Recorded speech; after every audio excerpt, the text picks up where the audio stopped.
Thank you so much. Jayant, we are on page 68. Identifying your center, the last portion of the page. Have you found it? 1 minute, I'm opening. Yeah. Page 68 of the PDF.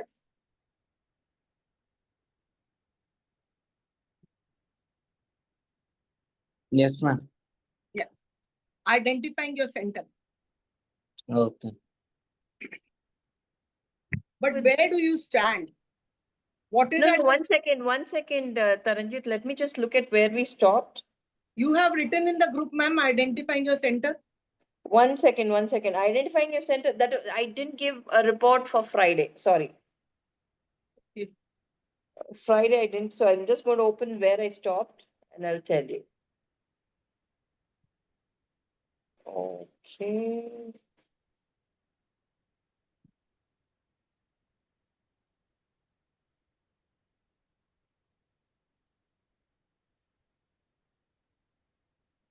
Okay, just give me a second, please. Friday's report only, ma'am. Was it Friday's report? 79th page. Sorry? 79 page. 79th page, ma'am. 79 page. Okay. Writing and using a personal mission. 1 second, 7. So it's-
Okay, please go ahead.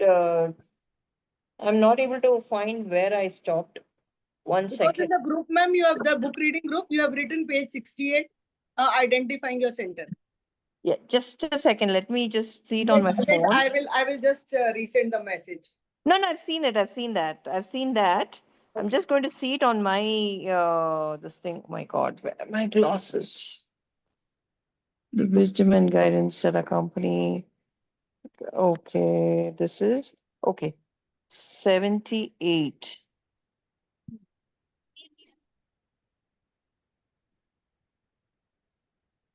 Power guidance if you're principle centered. Principles writing. I think yes. No. Writing and using a personal mission statement. That's where it stopped. Thank you. Okay.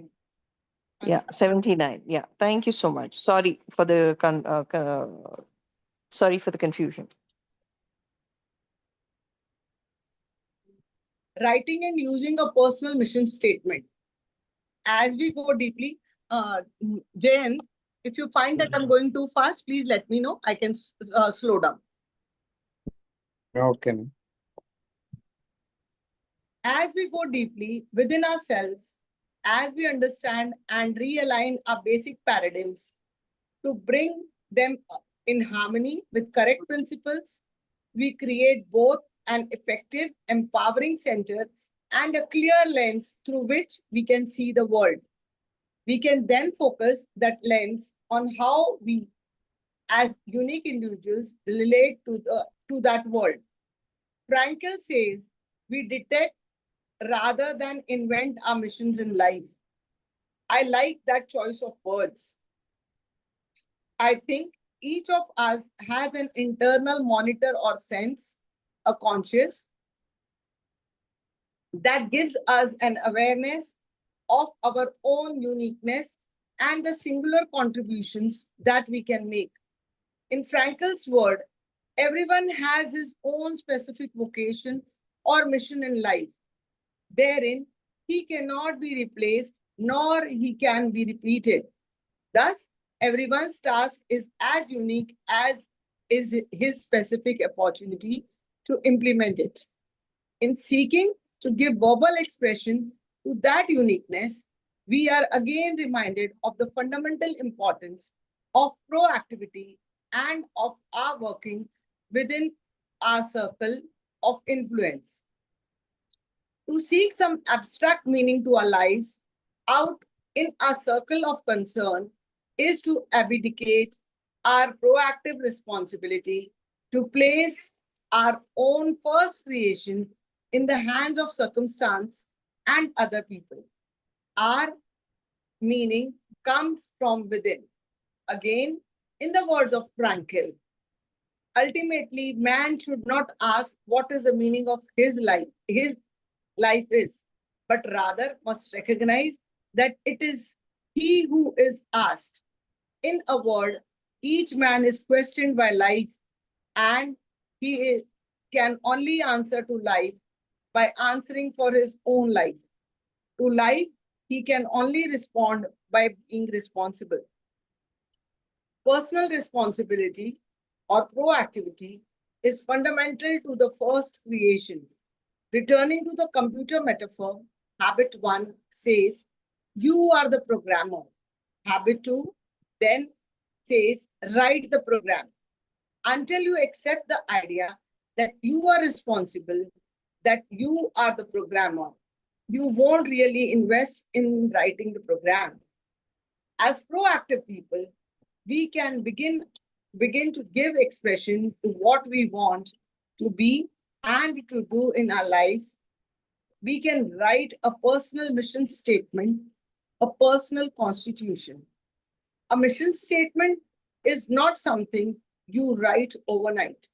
It takes deep introspection, careful analysis, thoughtful expression, and often many rewrites to produce it in final form.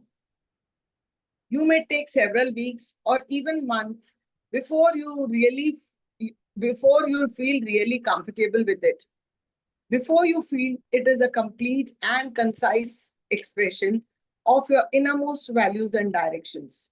Even then, you will want to review it regularly and make minor changes as the years bring additional insights or changing circumstances. I think so. I'm sorry, I don't know, but I think so. This is the author over here is quoting Viktor Frankl. Viktor Frankl's book, The Meaning of Life. I think so. That is only being quoted. And uh, because every person is unique, we know this fact very well that every person in this world are unique human beings. And because if I am unique, anything that I think will not be, even though might be we are compatible at some things, but the mission statement that the why, the how of my life cannot match anyone's else's. And here he says again that we have to think proactively. Proactively, because it is, we cannot, everyone's task is as unique in his specific opportunity to implement it. Everybody has his own liking, own way, own thought process, own ways, value system that he has, and it cannot be, somebody else cannot copy it. The author over again says that we have to work on the circle of influence. How the circle around us, the people, the actions, the things that influence us, we have to see that, and we also have to live our circle of concern. What are the thoughts that concern us? What is my life? In this book, I have read this book, The Meaning of Life. It is not we asking the life. Life asks us questions that, yes, what is your mission? What is the thing that you want? What is the things that you think are important? And the author correctly says that it is my personal responsibility, like the computer. Computer makes a Yes. program which broadly is for everybody. But the main things, the things that I need according to my needs and want, I have to program it that way. Because it is my life, I have to write my own program. What I want, how do I want the things to be? Yeah, I suppose you, Jayant, you are a software engineer, doing software engineering. No, ma'am. I completed my 10th. Acha, you have completed it. Okay. So when you will go in future, if you are having this uh, doing software engineering, it would be really helpful for you. So as it is in schools also, this mind map of computers, how to write a program is taught nowadays. So he says over here that you are responsible for whatever you want, whatever you really want to invent, how the program to be. It is you have to work hard. And the author also says that once I write it, it is not that today I have woken up and I write a statement and that is fixed. No, it might take weeks, sometimes months, so that whatever I write, that would be something that is relating to me. That is the mission of my life. And the mission of it can often change. It is not that once you have written that statement, it cannot change. It is something that when you gain insights, when you grow up in life, you gain experiences, you meet people, so many things happen. So this statement there can be minor changes here or there, but the basic statement will always remain the same. You want to say Yes. something, Bache? Jayant, you want to say something? No. Okay, I'll continue. But fundamentally, I hope so till this it is clear whatever I read. Yes, ma'am. Yeah. But fundamentally, your mission statement becomes your constitution, the solid expression of your vision and values. It becomes the criterion by which you measure everything else in your life. So here, what I said, the author has repeated that it becomes like our Constitution of India is there. Since 1950, it came into being. We have done 140 changes in that. But the basic things, they are same. Basic things cannot change. What are the rights? What are the duties? These things cannot be changed. But yes, there have been changes, minor changes overall. I recently finished reviewing my own mission statement, which I do fairly regularly. Sitting on the edge of a beach alone, at the end of a bicycle ride, I took out my organizer and hammered it out. Hammering it out means opened it where I have written my statement. It, it took several hours, but I felt a sense of clarity, a sense of organization and commitment, a sense of exhilaration and freedom. I find the process is as important as the product. Writing or reviewing a mission statement changes you because it forces you to think through your priorities deeply, carefully, and to align your behavior with your beliefs. As you do, other people begin to sense that you are not being driven by everything that happens to you. You have a sense of mission about what you are trying to do, and you are excited about it. So here again, the author says that he keeps on reviewing his mission statement, and whenever he reads, he sees that to it that he has that sense of clarity. He has a sense of organization and commitment, and also the sense of exhilaration and freedom. So there is no weight on his mind or on his heart that whatever I'm doing is right or wrong. So that sense of freedom also he has. He also says that the process is as important as a product. Many a time nowadays this statement, like the journey is as more important than the destination. Like if when you are passing through some terrain, different kind of flowers, trees, so many different things we see. It is not that we only have to reach the destination. So he says that the process is as important as the product. And we should keep reviewing and rewriting the mission so that it forces you to think what are your priorities, what you really want, what is your innermost thought process, and that you are not driven by anything that is happening to you because everybody is running and I am also running in that direction. No, my mission statement should be personal to me and I should be excited about it. Whatever I'm doing, I should be excited about. Using your whole brain, your self-awareness empowers us to examine our own thoughts. Sorry, our self-awareness empowers us to examine our own thoughts.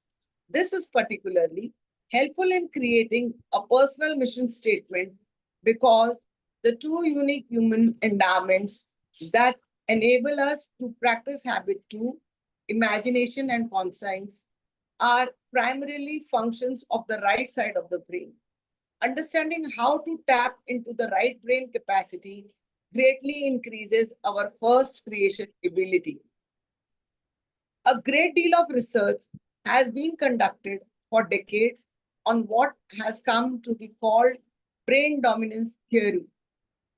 The basic findings basically indicated that each hemisphere of the brain, left and right, tends to specialize in and preside over different functions, process different kinds of information, and deal with different kinds of problems. Essentially, the left hemisphere is more logical, verbal one, and the right hemisphere is more intuitive and creative one. The left deals with the words and the right with pictures. The left with parts and specifics, the right with wholes and the relationships between the parts. The left deals with analysis, which means to break apart. The right with synthesis, which means to put together. The left deals with sequential thinking. The right with simultaneous and holistic thinking.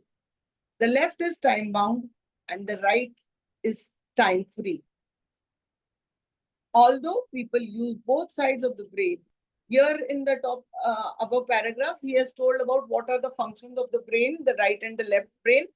The right brain is morely considered as intuitive, creative, and left is more mathematical, more words, and all these things is the function of the left side of the brain. Although people use both sides of the brain, one side or the other generally tends to be dominant in each individual. Of course, the ideal would be to cultivate and develop the ability to have good crossover between both sides of the human brain so that a person would first sense what the situation called for and then use the appropriate tool to deal with it. But people tend to stay in the comfort zone of their dominant hemisphere and process every situation according to either a right or a left brain preference. In the words of Abraham Maslow, he that is good with a hammer tends to think everything is a nail. This is another factor that affects the young lady, old lady perception difference. Right brain and left brain tend to look at things in a different ways. We live in a primarily left brain dominant world where words and measurements and logic are enthroned, and the more creative, intuitive, sensing, artistic aspect of our nature is often subordinated. Many of us find it more difficult to tap into our right brain capacity. Admittedly, this description is oversimplified, and new studies will undoubtedly throw more light on brain functioning. But the point here is that we are capable of performing many different kinds of thought processes and we barely tap our potential. As we become aware of its different capacities, we can consciously use our minds to meet specific needs in more effective ways. So here the author is telling us that the brain, like you might have also seen in your class, some children are very artistic, some are very good in maths, some are very good in words. So everybody has a different personality, but majorly we prefer people those whose left side of the brain is more dominant, because left side of the brain deals with more of numbers, words, logic. All this is left side, and the right side is more intuitive, creative, more of artistic. These things are considered as the right side of the brain to be more active. And when usually when you see people, those who are more artistic or more creative and all, we always say, he doesn't have anything else, he doesn't know anything else to do. That is why he has opted for this. But it is not like that. Everybody has their own personality. It is always good that we have both. If both are working in moderate, if there's a good crossover, we can think from our brains also and our heart also. But then, even then, the dominance of some people's right brain is more dominant, and some people's left brain is more dominant. I'm sorry. Two ways to tap the right brain. If we use the brain dominance theory as a model, it becomes evident that the quality of first creation is significantly impacted by our ability to use our creative right brain. The more we are able to draw upon the right brain capacity, the more fully we will be able to visualize, to synthesize, to transcend time and present circumstances, to project a holistic picture of what we want to do in life. Sorry, what we want to do and to be in life. Expand perspective. Sometimes we are knocked out of our left brain environment and thought patterns and into the right brain by an unplanned experience. The death of a loved one, a severe illness, a financial setback, or extreme adversity can cause us to stand back, look at our lives, and ask ourselves some hard questions. What's really important? What am I doing? Why I am doing what I am doing? But if you are proactive, you don't have to wait for circumstances or other people to create perspective expanding experiences. You can consciously create your own. There are numbers of ways to do this. Through the powers of your imagination, you can visualize your own funeral, as we did at the beginning of this chapter. Write your own eulogy. Actually, write it out. Be specific. You can visualize your 25th and then your 50th wedding anniversary. Have your spouse visualize this with you. Try to capture the essence of family relationship you want to have created through by your day by day investment over a period of that many years. You can visualize your retirement from your present occupation. What contributions, what achievements will you want to have made in your field? What plans will you have after retirement? Will you enter a second career? Expand your mind, visualize in rich detail, involve as many emotions and feelings as possible, involve as many of the senses as you can. I have done similar visualization exercises with some of my university classes. Assume you have only once, you have only, sorry, assume you only have this one semester to live. I tell my students, and that during this semester, you have to stay in a school as a good student. Visualize how would you spend your semester. Things are suddenly placed in a different perspective. Values quickly surface that before weren't even recognized. I have also asked students to live in that expanded perspective for a week and keep a diary of their experiences. The results are very revealing. They start writing to parents to tell them how much they love and appreciate them. They reconcile with a brother, a sister, a friend where the relationship has deteriorated. The dominant central theme of their activities, the underlying principle is love. The futility of bad mouthing, bad thinking, put downs, and accusations become very evident when they think in terms of having only a short time to live. Principles and values become more evident to everybody. There are a number of techniques using your imagination that can put you in touch with your values, but the net effect of everyone I have ever used is the same. When people seriously undertake to identify what really matters most to them in their lives, what they really want to be and to do, they become very reverent. They start to think in larger terms than today and tomorrow. So, in this paragraph, to expand your perspective or to use the right brain more, the author says that we should visualize things which we think that which are not there actually, which are going to be either they are going to be ahead of time. My 20th, 25th anniversary, my 50th anniversary, and so many other different situations, so that you can use your right brain more. Usually, the people, those there was a very. I would share a small story with you. A person was asked that I don't know which some famous person. He said, "Okay, you are doing sculpting. How can you do it so nicely?" So he says, "I have not done anything. The actual figure, the thing that has to be sculpted, it is already there. I'm just moving out the extra pieces." So that kind of imagination should be there to use your right brain. Usually people, those who are artists or those who are writers and engineering, no?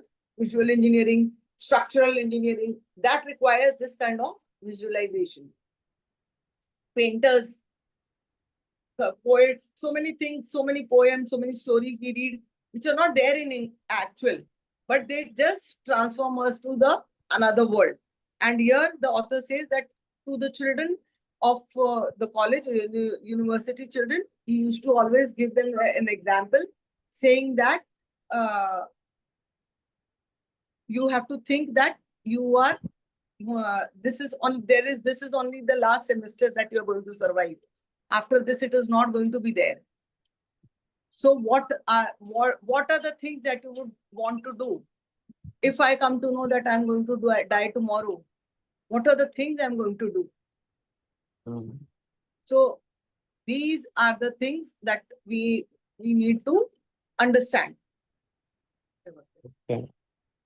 These are the things that if we visualize, he said, as he said that I have visualized my death. So when you visualize these I'll things, just be logging out and logging in again. okay, no problem, ma'am. So if you are visualizing these things, your left brain becomes, the right brain becomes even more active, and we can use our heart and our mind in a proper proportion. Visualization. You want to say something, bache? Jayant, you want to say something? No, ma'am. Whatever has been read, you have understood? Yes, ma'am. Okay. Visualization and affirmation. Personal leadership is not a singular experience. It does not begin and end with the writing of a personal mission statement. It is rather the ongoing process of keeping your vision and values before you and aligning your life to be congruent with those most important things. And in that effort, your powerful right brain capacity can be a great help to you on a daily basis as you integrate to work, as as you work to integrate your personal mission statement into your life. In other application, begin with the end in mind. Let's go back to an example we mentioned before. Suppose I am a parent who really deeply loves my children. Suppose I identify that as one of my fundamental values in my personal mission statement. But suppose on a daily basis, I have trouble overreacting. I can use my right brain power of visualization to write an affirmation that will help me become more congruent and deeper with my deeper values in my life. A good affirmation has five basic ingredients. It is personal, it is positive, it's in the present tense, it is visual, and it is emotional.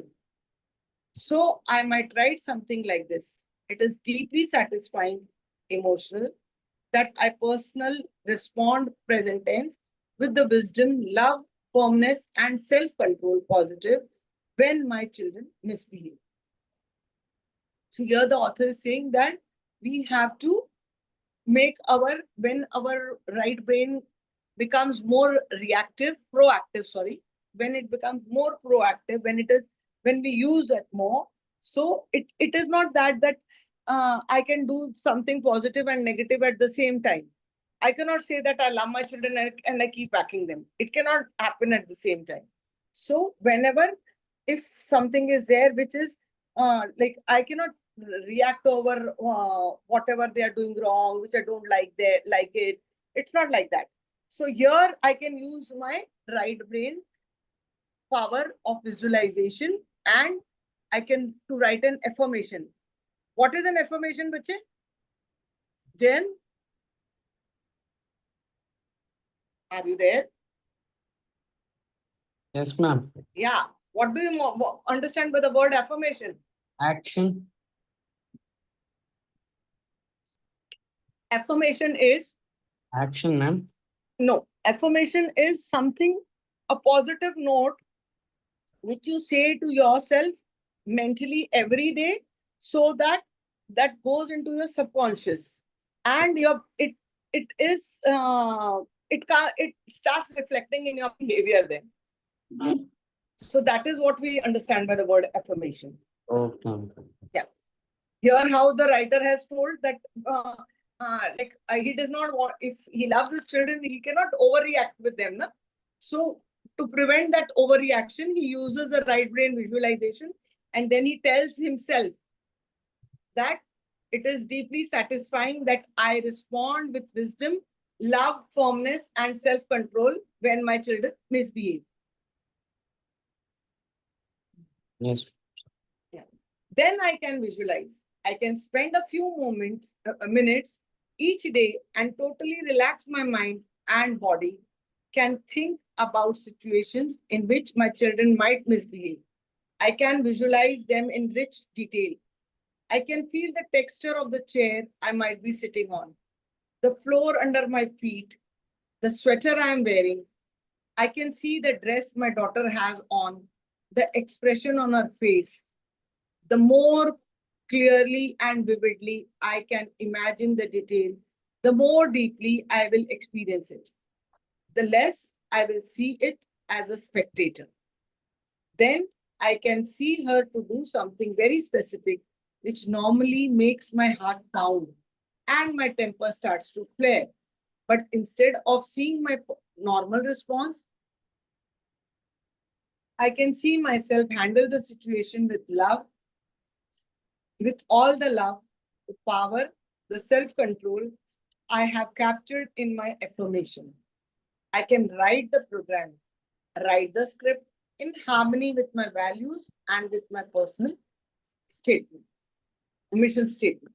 See, this is what I told you, that in a normal, if a child is, for example, if a child is throwing away all the things here and there, so what would be my normal response? You come home from school and you throw your bag on one side, shoes on one side, uniform on your one side. What will mama do? Shout. So instead of shouting, because I've personally, mummy has wired her brain. She has rewired her brain that when Jayant is going to come and he's going to do all this, I am not going to react, but I have to become proactive. I have to tell you lovingly, see, this is what you are doing is not, you can do these things in a better way rather than throwing things over here and there. No? She can tell you lovingly also. Because if she has if she has perceived this, that you're going to do this, immediately if somebody is there, the normal response is, Mama is going to shout. But if she has rewired her brain that, yes, I know that Jayant is going to come and throw away things here and there. So first only she will have patience. She will cool her mind and she will say, she will talk to you nicely. She will tell you, see, Jayant, this is not the proper way. We have to keep our things in a proper place. The shoes go in the proper place. The clothes go in the washing machine. The bag goes in the cupboard. So this is what, when we have pre-wired it, thought about, pre-visualization if we have done it. Mm. And this has to be done in very detail, like each and everything, the minute details, like the author says, I can feel the texture of the chair, the floor, the sweater that I'm wearing, the color of the dress my daughter is going to wear. So each and everything that is like, you have to imagine it. When we have to imagine everything in detail, in minute details. And if I do this, the day after day, my behavior will change. So every day when I'm doing this, my behavior is going to change. Instead of living out of the scripts given to me by my own parents or by society or by genetics or my environment, I will be living out of the script I have written from my own self-selected value system. So I will be writing my own self-value system. And when I do day by day, when I'm doing every day, when I'm doing everything, when I'm practicing, so what will be the outcome? I will be a changed person, and I will not be affected by the environment around me, nor by the value system that has been given to my parents or by the society. So I will have my own value system. I have helped and encouraged my son Sean to use this affirmation process extensively throughout his football career.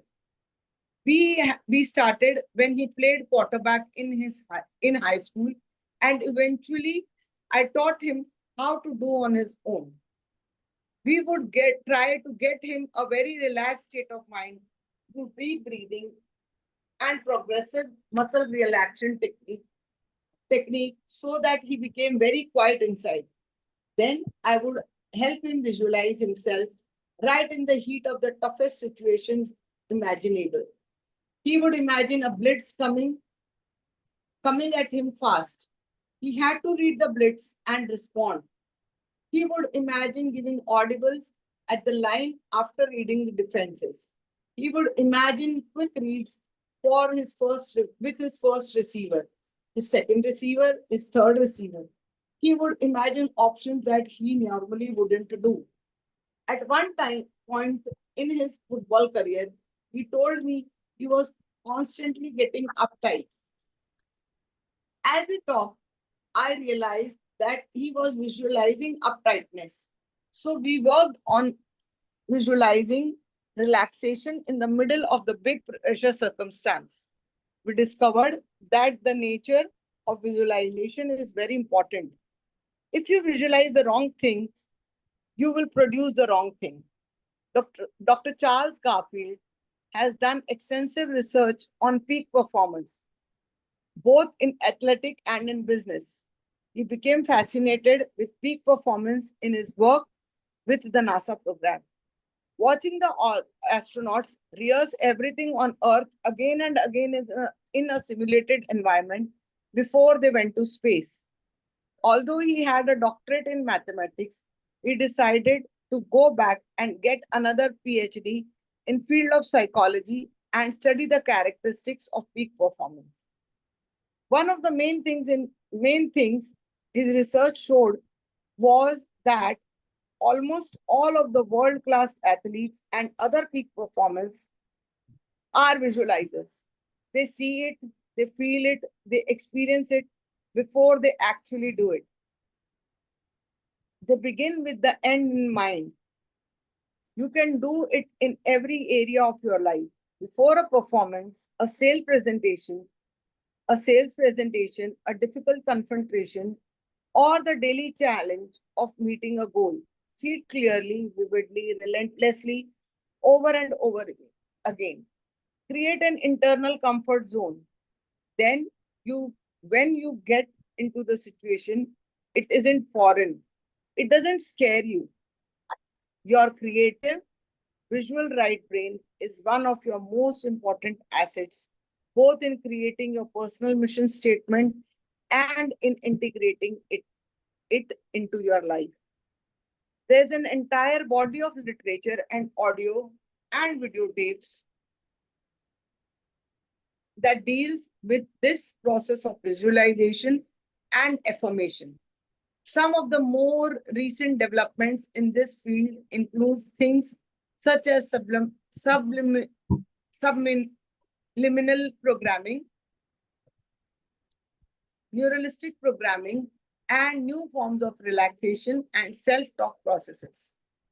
These all involve explanation, elaboration, and different packaging of the fundamental principles of the first creation.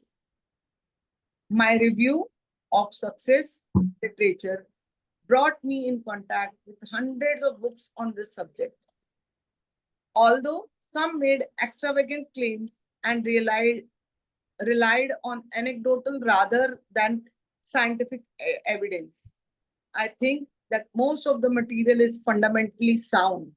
The majority of it appears to have originally come out of the study of the Bible by many individuals. In effective personal leadership, visualization and affirmation techniques emerge naturally out of a foundation of well thought through through purposes and principles that become the center of person's life. They are extremely powerful in rescripting and reprogramming into writing deeply committed to purposes and principles into one's heart and mind. I believe that central to all enduring religions in society are the same principles and practices clothed in different language. Meditation, prayer, covenants, ordinances, scripture study, empathy, compassion, and many different forms of the use of both conscience and imagination. But if these techniques become part of the personality ethic and are served from the base of character and principles, they can be misused and abused in serving other centers, primarily self centered. Affirmation and visualization are forms of programming, and we must be certain that we do not submit ourselves to any programming that is not in harmony with our basic center or that comes from the sources centered on money making, self interest, or any other or anything other than correct principles. The imagination can be used to achieve the fleeting success that comes when a person is focused on material gain or on what's in for me. But I believe the higher use of imagination is in harmony with the purpose of conscience to transcend self and create a life of contribution based on unique purpose and on the principles that govern interdependent reality. Um, yes. So here the author says that when his son was planning his football career, so there are many situations when you are playing cricket. Which sport do you love? Ma'am, biryani. Sorry, Biryani, ma'am. I said which sport do you love? What, ma'am? I heard it as food. Oh no, my favorite is also biryani. So, what is the favorite sport that you like? What, skating, cricket. Okay, and you don't watch cricket? I watch, ma'am. So you don't like cricket? I like cricket. So when cricket, so many tense situations are there, na, we also start biting our nails Yes, ma'am. when India is losing. Yes or no? Yes, ma'am. Yeah. So in the same way, the author says when his son was also going through the when tough situations when it came in the football career, so they had taught him that he should visualize the things very well. So if he has visualized the things very well, he will be able to. He has perceived that difficult situation beforehand only. No? Many a times when we cheat at home, no, Mummy has told come home at 5 o'clock and I go and play out with my friends. Then what do I do? I will come at 6. Yeah, and then when I'm coming at 6, what do I do on the way? Biting nails. Thanks. Sorry? Tensed. What will mom do? And then what do I do? What is my reaction to the situation that is going to happen? Right. Serious. Sorry? Serious. Serious. And what do I do? But like I know that mummy is going to shout now when I go home. She's going to yell at me. Yes. So what I'm going to do? What I do beforehand only? Mm. Anji, I did not get you, bache. Please, mommy. No, pleasing will to come after later on. After when I go and see the situation, that then the pleasing part comes. But on the way, when I'm going home, I know I'm late and mummy is going to shout. So what I do on the way? Mm. Will. You love biryani, right? Yes, ma'am. And mummy is not ready to make. What will you do? You want mummy to make biryani. What will you do? Request. Huh? Request or impress her doing some work. Yeah. So you'll impress her, you will cry, you will make excuses. No? Yes, ma'am. So before when you're on the way only, before coming home, on the way only, my friend told me to wait and this, I became late, I was studying. So many excuses we make, na? Yes, ma'am. So we are conditioning our brain that way. Beforehand only, I'm conditioning my brain. If mommy will say this, I am going to say this. If mommy will say that, I will say that. Isn't it? Hmm. Yes or no? Yes, ma'am. Yeah, so this is what the author is saying, that we have to, if we know like the situation, what the situation is going to be, and if we know that situation in very great detail, then I will pre-plan it, and then when the situation will actually happen, I will not panic. No, when I have already all the excuses on my hand. My friend told me, wait, my mother, on the way, I saw a nice food joint. So we stopped, friends stopped, stopped for tea. So we have all my excuses ready, pit pat. Mummy saying this, so I'm saying that. Isn't it? Yes, ma'am. Yes or no? Yes, ma'am. Yeah. So we have trained our brain beforehand only that yes, this will be the question and this is the answer to it. Yes. So that we do over and over and over again in our mind. Na? I keep on repeating that. In Yes. my mind, I keep on repeating. Mummy is going to ask, why were you late? So I stopped at my friend. She said, you know that you have to come at 5. Why it became 6? No, he told me to wait and eat and go. So Yes. we were Taranjit, playing a you have another with 6 him. minutes. So this is what I think so, ma'am. We will stop reading here today. Yes, yes. And you have a little discussion and we'll Yeah. sign off. So now you tell me, Jen, what have you understood and what is your thought about on whatever we have read? Mm. Importance of using both sides of brain, Very logic good. and creative. Very true. And Mm.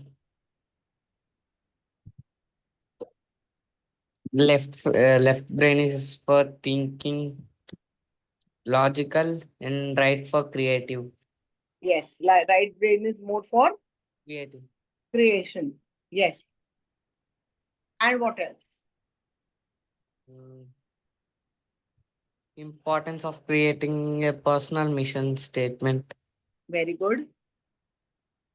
Mm. Can the personal statement be written just like that in a flip of a second? Can I write that? Yes, ma'am. Yes. Yes. Are you sure? Yes, ma'am. The author says that it will take weeks, sometimes days. No?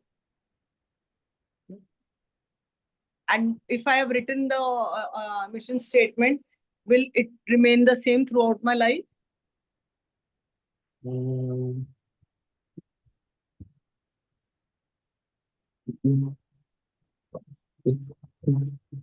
Yeah. Is it going to remain the same?